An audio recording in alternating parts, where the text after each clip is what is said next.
Baiklah anak-anak, mari kita perhatikan dan kita bincangkan apakah hikmah menunaikan solat sunat duha. Yang pertamanya adalah mendekatkan diri kepada Allah Subhanahu Wa Taala bagi meraih kasih sayang daripada Allah Subhanahu Wa Taala. So kita solat sunat duha ni tujuannya supaya kita sentiasa dekat dengan Allah, supaya kita dapat kasih sayang daripada Allah Subhanahu Wa Taala. Anak-anak, kalau kita perhatikan, sebenarnya waktu duha ini adalah waktu yang tercatat di dalam Al-Quran. Istimewanya waktu ini sehingga Allah bersumpah dengan waktu duha. Dalam surah duha Allah berfirman, "Wadduha", demi waktu duha. Pernahkah kita terfikir kenapa Allah bersumpah dengan waktu duha? Kenapa bukan dengan waktu lain? So itu imam-imam tafsir, ulama tafsir berkata andainya Allah bersumpah dengan sesuatu, maka ia menunjukkan perkara itu adalah sangat penting. Duha ni anak-anak bermaksud pagi hari atau panas sinar hari. Waktu inilah manusia semuanya berkejar-kejaran, berlumba-lumba, bersegera pulun keluar untuk cari rezeki. Namun di sebalik waktu ini Allah sebenarnya menyarankan untuk seketika kita berhenti, untuk seketika kita tinggalkan kelang kabut berkejar-kejaran kita itu untuk kita tunaikan solat duha. Solat duha ni sebenarnya adalah solat bagi orang-orang yang mahu kembali. Kembali ke mana? Kerana Rasulullah SAW bersabda dalam hadis yang diriwayatkan oleh Imam Muslim, solat duha itu adalah solat orang yang kembali kepada Allah. Setelah orang mulai lupa dan sibuk bekerja, ia pada waktu anak-anak unta mula bangun kerana mula panas tempat pembaringannya. Ya, solat duha itu adalah solat orang yang mahu kembali kepada Allah. Kerana itulah solat duha ni banyak fadilatnya. Kerana itulah dengan solat duha ini sebenarnya ruang untuk kita dekatkan diri kita kepada Allah Subhanahu Wa Taala. Baik, yang kedua, hikmahnya adalah membuktikan ketaatan kepada Allah Subhanahu Wa Taala setiap masa. Anak-anak, dengan solat duha ni, kenapa dengan solat duha ini menjadi satu bukti ketaatan kita kepada Allah Subhanahu Wa Taala. Allah Ta'ala berfirman dalam Quran, A'udzu billahi minasyaitonir rajim, wa ma khalaqtul jinna wal insa illa liya'buduni. Allah kata, tidak aku ciptakan jin dan manusia ini kecuali untuk menyembah, untuk beribadah kepada aku.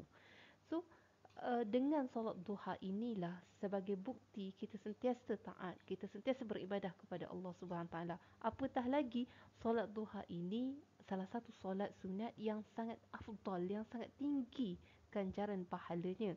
Di mana mungkin dengan solat sunat ini, masya-Allah, ia boleh menampung kekurangan atau kepincangan solat-solat fardu kita, insya-Allah.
Hikmah yang ketiga bila menunaikan solat sunat duha ialah mendapat rahmat dan rezeki daripada Allah Subhanahu Wa Taala. Kita boleh simpulkan paling senang yang anak solat duha ini adalah kunci rezeki kita sepanjang hari. Dalam waktu duha ini, kebanyakan orang berada dalam kesibukan duniawi. Ada yang sedang bekerja, ada yang sedang melakukan rutin harian dan sebagainya. Maka Allah SWT menjanjikan nikmat dan pulangan yang cukup besar bagi sesiapa yang merebut masa singkat ini untuk mendirikan solat sunat duha. Allah bukan saja menyayangi sesiapa yang melazimi solat sunat duha ini, bahkan Allah sentiasa mencukupkan rezekinya yang dengan berlipat kali ganda. Jadi rugi sangat sesiapa yang sengaja melepaskan keistimewaan ini. Ya. Solat sunat duha ni banyak lagi nikmat, banyak lagi kelebihan apabila dilakukan. Ya, bukan saja dia disukai oleh Allah Subhanahu Wa Taala, bahkan amalan-amalan zikir-zikir yang kita baca dalam solat sunat duha ini boleh dianggap sebagai sedekah. Ya. Dengan solat duha ini juga boleh memberi kesihatan yang baik. Umum saya tahu bahawa perbuatan solat ni sebagai senaman yang cukup baik untuk siapkan tubuh badan manusia. Rukuk, sujud, semuanya ada fungsi masing-masing. Boleh merenggangkan otot, boleh jadi senaman. InsyaAllah beri kesihatan kepada mentaliti, iaitu ketenangan jiwa dan fikiran. Bahkan solat sunat duha ini juga ganjaran pahalanya sangat besar. Bukan saja Allah ampunkan dosa, yang paling pentingnya kat sini Allah kata Allah cukupkan rezeki setiap orang yang melakukan solat sunat duha itu setiap hari. Di mana dalam satu hadis Nu'aim bin Hammar berkata bahawa ia mendengar Rasulullah SAW mendengar, aku telah mendengar Rasulullah SAW bersabda dalam satu hadis kudusi. Allah berfirman, wahai anak Adam, janganlah kamu berasa lemah untuk beribadah kepadaku dengan cara mengerjakan solat 4 rakaat di awal waktu siangmu, iaitu solat sunat duha. Nescaya akan aku cukupkan untukmu di akhir harimu. So hadis ni riwayat Abu Dawud. Hadis ni di mana Nabi menjelaskan kepada kita dengan solat sunat duha ini rezekinya akan sentiasa dicukupkan oleh Allah pada hari itu dan seterusnya. Seperti yang sering dikatakan secara umum bahawa solat duha ni adalah solat pembuka pintu rezeki. Bahkan Allah akan turunkan rezeki yang tak disangka-sangka.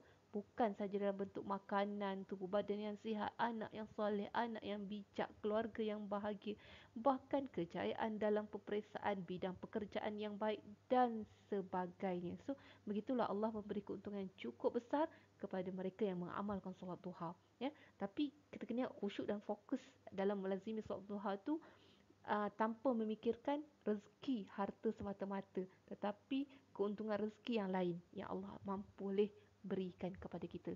Insya-Allah. Masya-Allah. Hebat sungguh solat sunat duha ni anak-anak ya.